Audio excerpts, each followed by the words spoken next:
Hello guys, তোমাদেরকে বলছি আশা করি তোমরা সকলেই অনেক ভালো আছো।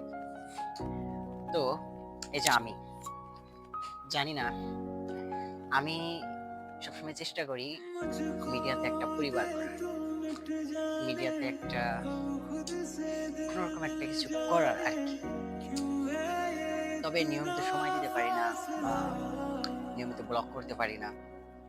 আর করার ইচ্ছাটাও মানে যে আমার হয় না আর কি। কেননা তোমরা ভিডিওগুলো দেখো, জানি না আমার ভিডিওগুলো তোমাদের ভালো লাগে কিনা। আর যতটুকু কষ্ট করে বানাই তাতেও মনে হয় না তোমাদের ভালো সাপোর্ট আমি পাই। তাই আমার ইচ্ছাটাও কেমন জানি হারিয়ে যায়। তবু যাই বলো না কেন, আমি কিন্তু হাল ছাড়ার পাত্র নই। তুমি আমার ভিডিও দেখে স্কিপ করে চলে যাচ্ছ, তাই বলে কি আমি সব বন্ধ করে দেব? না, কখনোই। আমি বলতে পারি যে অবশ্যই একদিন না একদিন আমি এই অনলাইন মিডিয়া প্ল্যাটফর্মে কিছু না কিছু একটা করে দেখাবো। তোমরা পাশে থাকো আর না থাকো, আমি কখনোই হাল ছাড়বো না।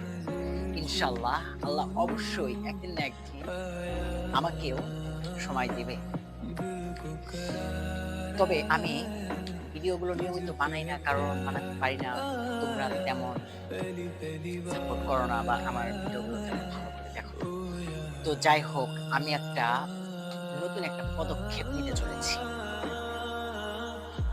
আমি একটা ভিডিও বানানোর জন্য ধারণা করতেছি, এরকম একটা সিদ্ধান্তে আমি আসতেছি যে এমন ধরনের একটা ভিডিও বানাবো যে ভিডিওটা দেখে তোমরা স্কিপ করে যেন চলে যেতে না পারো।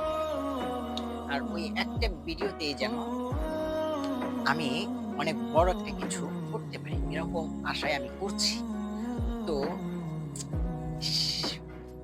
সত্যিকার কথা বলতে কি গাইস, আমি আসলে ভেবে পাই না যে কেমন বা কি ধরনের ফানি ভিডিওটা তোমাদের বেশি ভালো লাগবে। আর অবশ্য যে ভিডিওগুলো বানাই এগুলো হয়তো বা তোমাদের তেমন বেশি ভালো লাগে না। তো ইনশাল্লাহ আমি চেষ্টা করব তোমাদেরকে নতুন বিনোদন দেওয়ার, এবং মিডিয়া প্ল্যাটফর্মে আমি কিছু একটা করে দেখাবো ইনশাআল্লাহ। আর আমি যে নতুন পদক্ষেপটা নিতে চলেছি সেটা খুবই ভয়ঙ্কর আমার জন্য আর কি। যেহেতু আমি ওটা একেবারেই পছন্দ করি না, তবুও আমি ওটা করছি এবং দেখবো এই ভিডিওটা কেমন হয় বা কতদূর পর্যন্ত যায়, এটাই দেখা বাকি। তো একই আপাততর জন্য বিদায় নিচ্ছি। Bye bye.